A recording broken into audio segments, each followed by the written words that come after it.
va shunga o'xshash ruhiy tarbiyaga oid barcha ta'limotlar tartib bilan go'zal ravishda taqdim qilingan. Ushbu ta'limotlarni o'rganib, ularga amal qilish biz uchun katta baxt, buyuk saodatdir.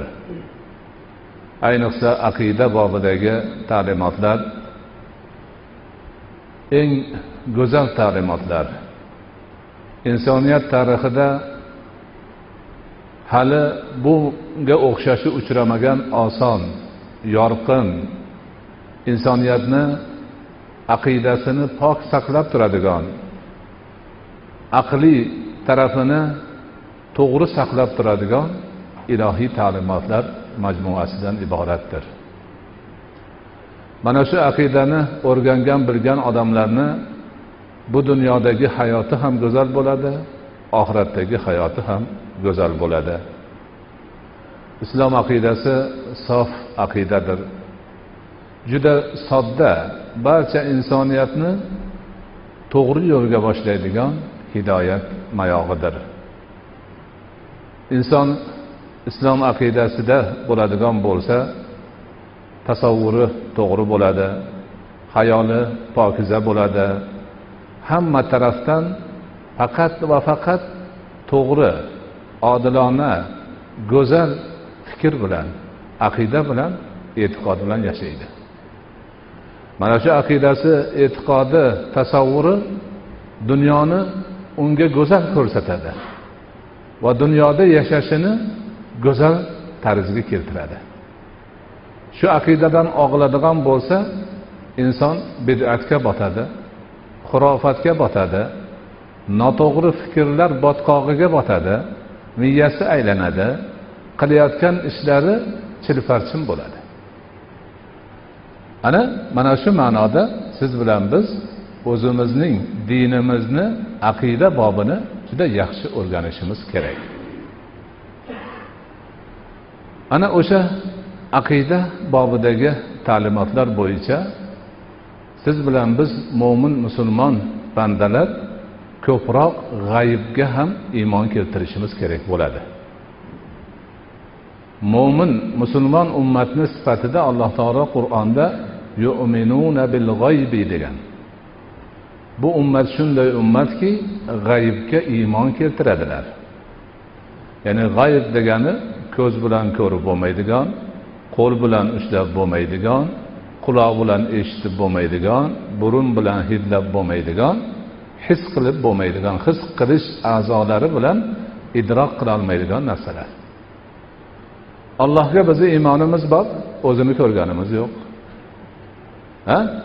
Va boshqa bir nimalarni qilganimizda faqat aqlimizni ishlatib dalolatidan Allohni taniymiz, iymon keltiramiz, u zotga muhabbat qilamiz, u zotdan qo'rqamiz, u zotni amrini tutamiz, qaytarganidan qaytamiz. Va shunga o'xshash farishtalarga bo'lgan iymon va boshqa ko'pgina iymon masalalariga g'aybdan biz ishonamiz. Endi shu g'aybiy narsalarning ichida yana undan ham g'oyibrog'i, hattoki aqlni ishlatib, sezgini ishlatib ham idrok qilmaydigan holatlar bor. Misol uchun o'lim va undan keyingi bo'ladigan ishlarni hech qanaqa dalolati yo'q. Odam o'lib qoldi. O'lib qolgandan keyin nima bo'ldi? U odamda nima bo'lyapti? Hech kim bilmaydi. Aborib qabrga ko'mib kelindi, hech kim bilmaydi. Uni faqat tanasini chirilgani bilinadi xolos. Lekin boshqa holatlar qanaqa bo'lyapti? Hech kim bilmaydi, bila olmaydi ham, bilishi ham mumkin emas. Xo'p, mana shunaqa narsalarga iymon qana qilib keltiriladi? Agar odamlarni o'ziga qo'yib berilsa, bunaqa narsalarda hamma xayoliga kelganini gapiraveradi. Xayoliga kelgan nima kelsa gapiraveradi. Manimcha deb gapiraveradi hammasi. Hozirgi kundagi gaplarning hammasi shunaqa manimcha. Bitta Darwin degani o'tirib olib, ozgina ichib olib, o'ylagan, xayol otiga minib chopgan. Maymunga qarab, maymun odamga o'xshar ekan, sekin ishlab odam bo'lib qolgan bo'lsa kerak deb, demak maymun odam maymundan tarqagan degan g'oyani tarqatgan. boshqa gap yo'q. Hech narsa yo'q. Shunga o'xshagan hozirgi kunda nazariya deb aytilayotgan dunyoni tarixiga oid, insonning yaralishiga oid va boshqa narsalarga oid nazariya deb aytilayotgan gaplar hammasi taxmindan, xayoldan, xayol bo'lgandan ham xom xayoldan iborat. Ana shu xom xayol insoniyatni uzoq asrlar davomida band qilib kelgan. Islom kelguncha.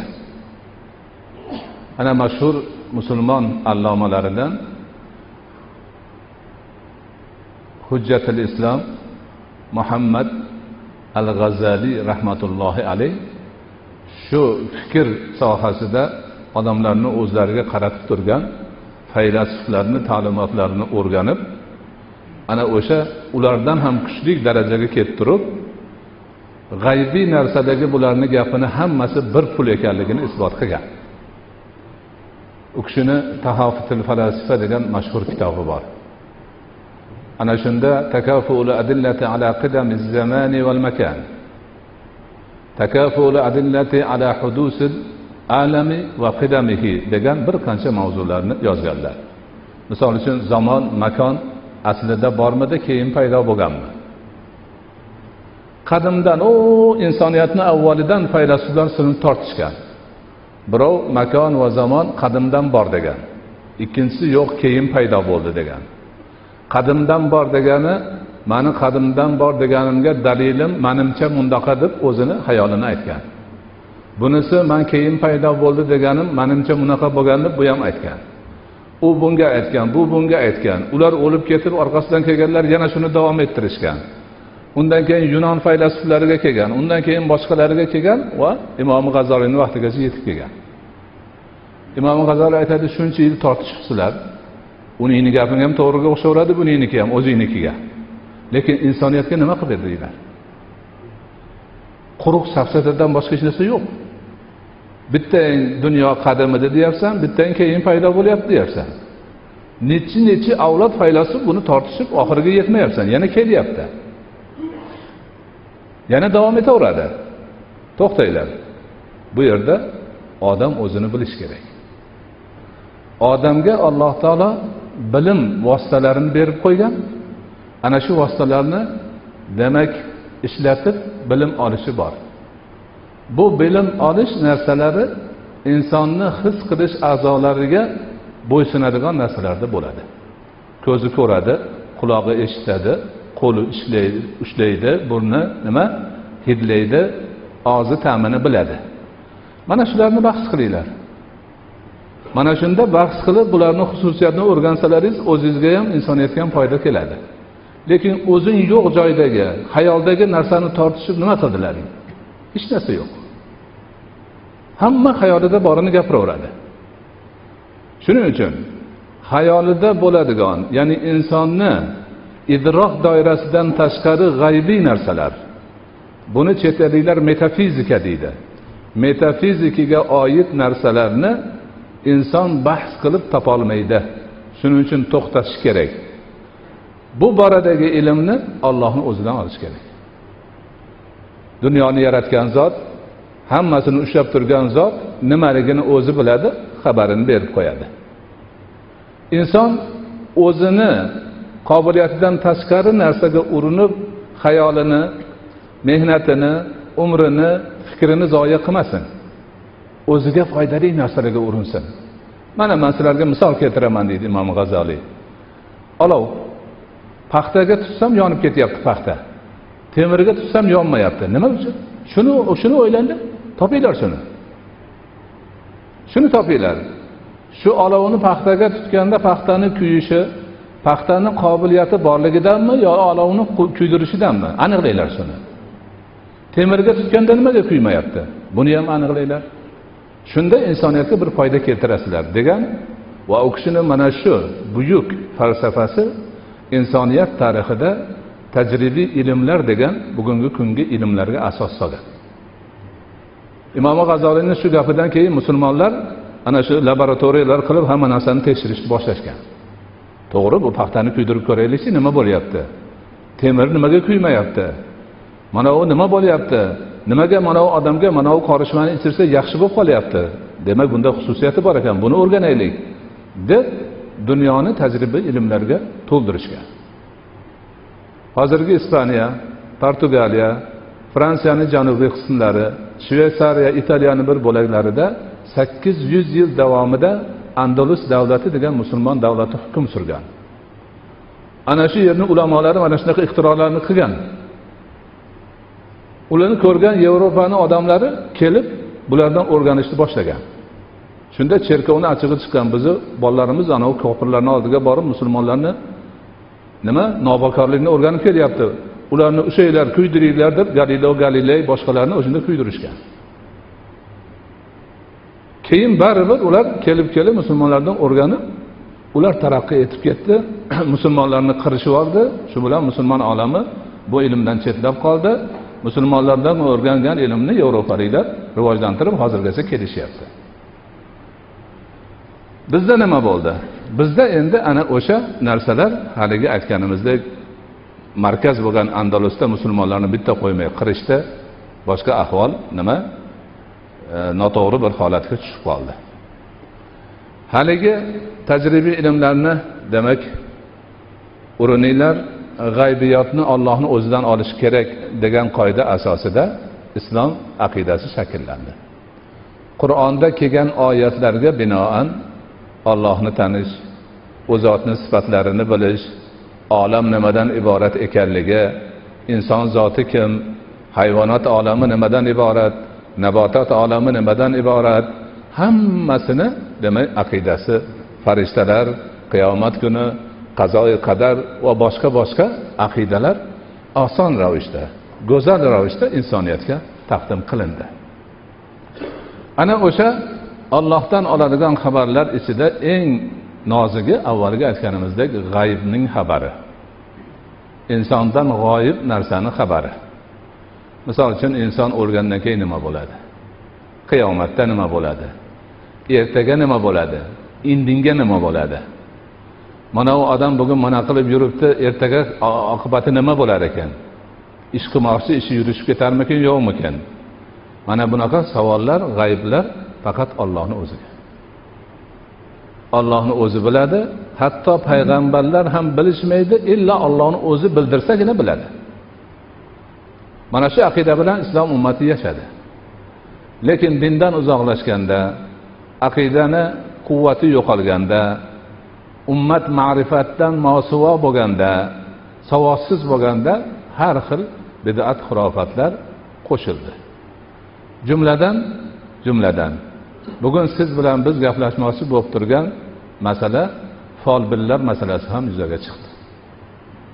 Musulmon ummatidan g'aybga iymon keltirishi bilan boshqalardan ajrab turadigan ummatdan por ko'radiganlar chiqdi. Porga ishonadiganlar chiqdi. Katta musibat yuz berdi.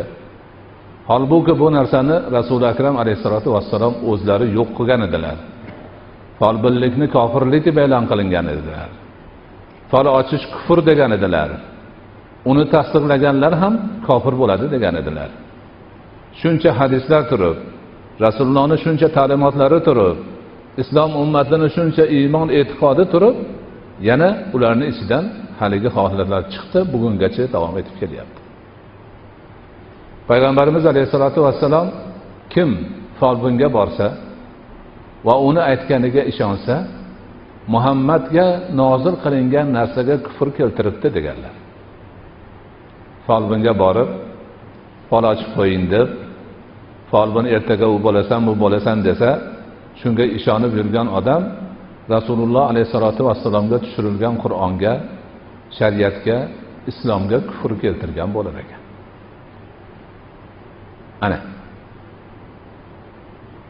Boshqa bir hadisda aytadilarki, kim folbinga borib, fol ochtirib, unga ishonsa kofir bo'ladi.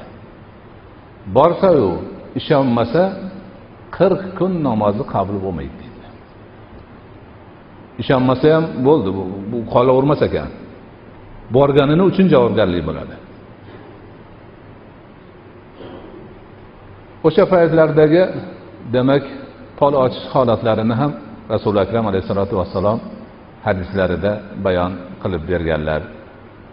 O'sha vaqtdagi fol ochishlardan biri iyafa der ekan, qush orqali fol ochilar ekan. Qushni sayrashidan, qush bunaqa sayrayapti, senga u bo'ladi, bu bo'ladi deb folchi fol ochirganga gap aytar ekan. Qushni harakatlaridan aytar ekan. Arablarni tatayyur degan, ya'ni qush uchirish ma'nosidagi degan folbinligi bor. Unda o'sha butxonalarni sodinlari deydi, ushlab turadigan rohiblari fol ochadi. Birov kelib, "Men safarga chiqmoqchiman. Bir fol ochingchi, chiqaversammikan yoki chiqsam bo'lmasmikan?" deydi. Desa, haligi folbin qushni olib keladi. "Bo'pti, hozir qarab tur. Seni folingni ochamiz" deb qushni uchirsa, qush osmonga qarab ko'tarilib turib, o'ng tarafga uchib ketsa, "Foling yaxshi chiqdi, jo'naver safarga" deydi. Chap tarafga uchsa, "Yo'q, bo'lmaydi. Qush chap tarafga uchdi, borsang bir balo bo'ladi, safarga borma qol" deydi. To'g'riga uchsa, "Fol bo'lmadi, yana boshqa ochamiz, chiqar puldan" deydi. Mana shu. Yoki istiqsom bil azlam Qur'onda kelgan. Ya'ni cho'plar bilan qismatni nima qilish? Aniqlash. Bir katta kamonni o'qini solib yuradigan o'qdonga o'xshagan idishi bo'ladi. Shunga o'sha kamonga o'xshagan narsalarni solib qo'ygan. Fol ochiruvchi kelib, "Menga fol ochib qo'ying. Bir ish qilmoqchiman, qilsammikin, qilmasammikin?" Bo'ldi. Chiqar, bundan pulini oladi. Haligini olib kelib, aylantirib turib tort deydi. Haligi bitta cho'pni tortadi. Chiqsa, "Alloh, Robbim menga buyurdi" degan yozuv bo'lsa, "Ha, buyuribdi, qilaver" deydi. Yana cho'pni qaytarib solib qo'yadi. Yana birov kelsa, aldaydi shu bilan. Agar cho'pni tortganda "Meni qaytardi Robbim" degan yozuvli cho'p chiqsa, "Yo'q, qaytaryapti Xudo, sen buni qilma" deydi. Cho'pni tortganda hech qanaqa yozuv yo'q chiqsa, yana pul berasan ekan, "Bu chiqmadi fol" deydi. Ana shunaqa follarni qilishgan. Chiziq chizish bilan fol qilishgan. Ya'ni fol ochishgan. Va shunga o'xshagan bir qancha folbinlikni turlari bo'lgan. O'sha vaqtlarda, jahiliyat paytida, islomdan oldingi paytda. Rasul akram alayhisolatu vassalom mana shu folbinliklarni hammasini qaytarganlar.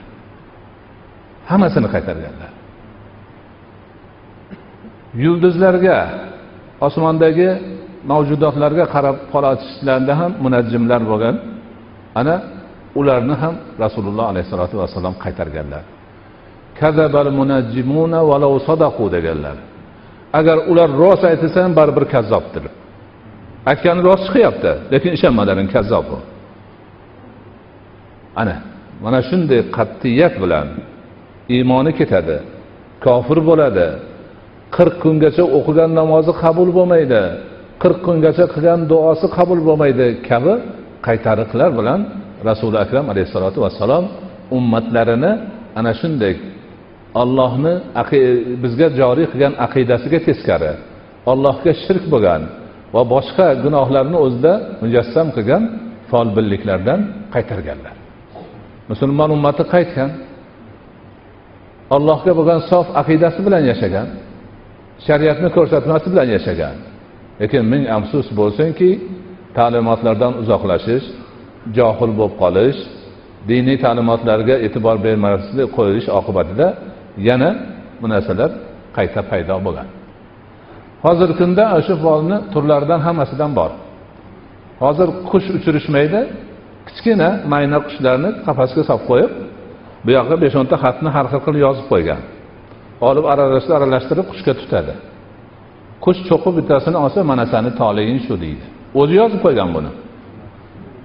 Uyda o'tirib o'zi yozib, o'rab ko'rinmaydigan qilib qo'ygan xatni. Hamma ishonsa bo'laveradigan o'rtacha gaplar bo'ladi.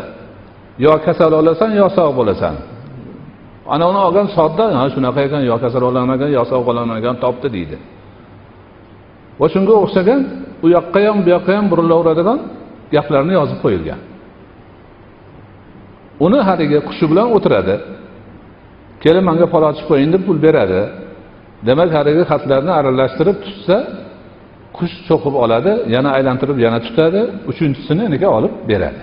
Ana qush bilan fol ochish. Xo'p, chizish bilan fol ochishyapti. Toshlarni qo'yib, u yoqqa surib fol ochishadi. O'ynaydigan kartani qo'yib, teskari qilib qo'yib, ochib odamlarning toleyini aytishyapti. Kimdir kaftni qarab turib, kaftidan topaman deydi. Balobatlarni hammasi bor. Hammasi bor.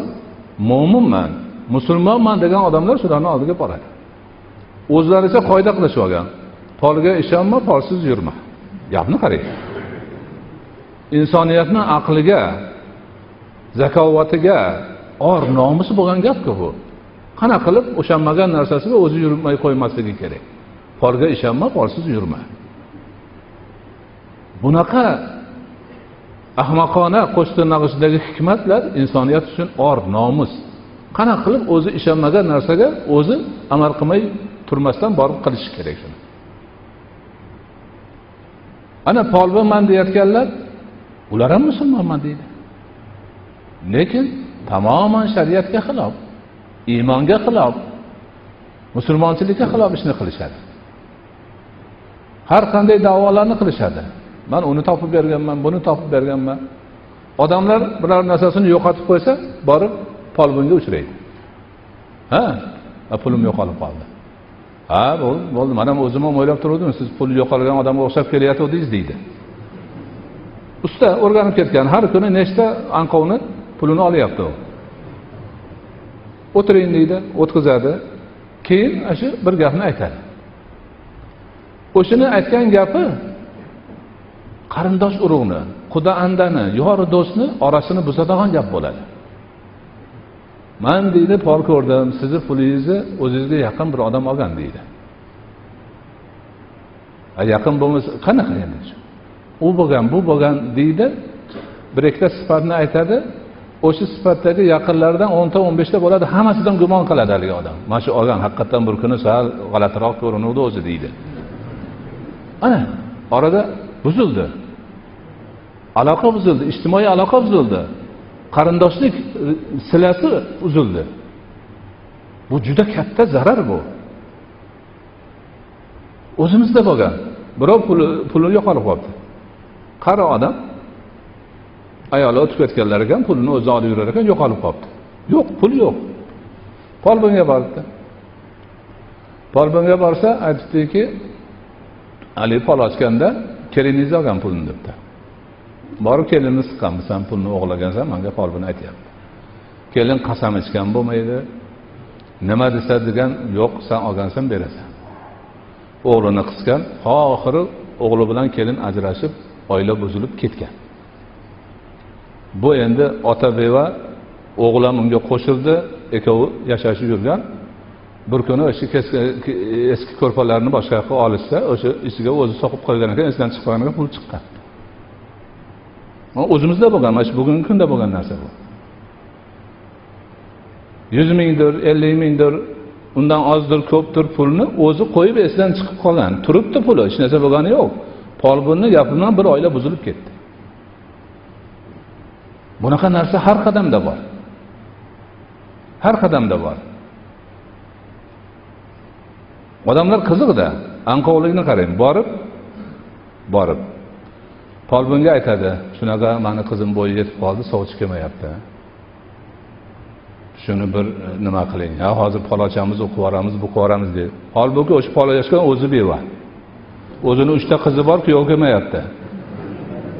Odamlar buni o'ylamaydi. Agar shuni qo'lidan bir narsa kelsa, o'zi shunaqa qilib o'tirarmidi degan xayolga kelmaydi. Mansabga ko'tarilmoqchi bo'lganlar ham boradi polvonga. Agar o'sha shuni qiladigan bo'lsa, o'zi ko'tarilib olmaydimi mansabga? O'tiribdi ona qilib. Rasvoy raddi balo bo'lib. O'ylash kerak, aqlni ishlatish kerak. Shariatda behudaga biror narsani qil yoki qilma deyilmaydi. Bu Allohning gapi. Alloh hakim zot. Har bir narsani eng nozik nuqtalarigacha, million yillab keyin bo'ladiganigacha biladigan zot. Mana shu narsani biz yaxshi eslab, bunaqa narsalarga mutlaqo yaqin yo'lamasligimiz kerak. folbinlarga qarshi kurashish kerak. O'zi bormagani, men bormayapman, boshqalar bilan ishim yo'q demasdan boshqalarni ham to'sish kerak. Qarindosh urug', tanish bilish, yor do'stlarni yo'q, borma u yerga, mutlaqo musulmonchilikka to'g'ri kelmaydi, kufr u deyish kerak. O'shunaqa qiladiganlarni ham qaytarish kerak. Chunki haligi gapda faqat insonlarning orasini buzish, insonlarda noumidlik ruhini tarqatish. O'sha folbinlarning gapini olib tahlil qilib ko'rilsa, hammasi shunaqa. Hammasi shunaqa, bo'mag'ir odamni, demak, shijoatini qaytaradigan, ishi yoqmas qiladigan, bir-biridan gumon qilib, mana shu qilib qo'ygan, meni o'qigan, bu qilgan deb yomon ko'radigan, iloji bo'lsa haligidaqa oilalarni buzadigan, jamiyatlarning orasini buzadigan gaplar shulardan tarqaladi. Mana shu narsalar bizning aqidamizga mutlaqo to'g'ri kelmaydi. Ularni biz umuman qabul qilmasligimiz kerak. Oramizda birorta folbin qolmaslik kerak. Birorta folbinga boradigan ham qolmaslik kerak. Xo'p, unaqa bo'lsa, o'sha folbinga ehtiyoji borayotganlar ishini qanaqa qilib qiladi? Pulini o'g'ri olib qo'ygan nima qiladi? Pulini o'g'ri olib qo'ygan o'sha pulni o'g'rini qidirib topish uslublarini ishlatadi. U folbin topmaydi. O'sha o'g'rilik qilgan, birovni haqqini olganlarni topadigan amaliy uslublar bor. Guvoh axtarish, dalil axtarish, o'shini demak biladigan odamlardan yordam so'rash, mas'ullardan yordam so'rash ishlari bilan amalga oshiriladi. Har bir ishni qilishdan oldin yaxshilab reja tuziladi. Biladigan odamlardan maslahat olinadi, o'rganiladi. Keyin Allohdan yordam so'rab, Allohni o'zi menga yordam beradi, ishimni oson qiladi degan yo'l bilan haligi ishga shijoat bilan urinadi. Alloh menga harakat qilsang barakat beraman degan, inshaalloh beradi deb harakatini qiladi. U yog'i Allohning ixtiyorida. Bersa qachon beradi, qanaqa qilib beradi, bermasa nimaga bermaydi, Allohning hikmatiga bog'liq. Banda Allohning aytganini qilib reja tuzadi, azmi qaror qiladi va o'sha Alloh taolo joriy qilib qo'ygan sababiyat qonunini demak yo'lga solish harakatidan bo'ladi. Ba'zi holatlarda unaqa yo'qda nima qilishni bilmay qoladi. Bunda eng buyuk narsa istixora namozi. Istixora namozi degani yaxshilikni talab qilish namozi. Ikki ishdan orasida qoldi. Unisini qilsammi, bunisini qilsammi bilmayapti.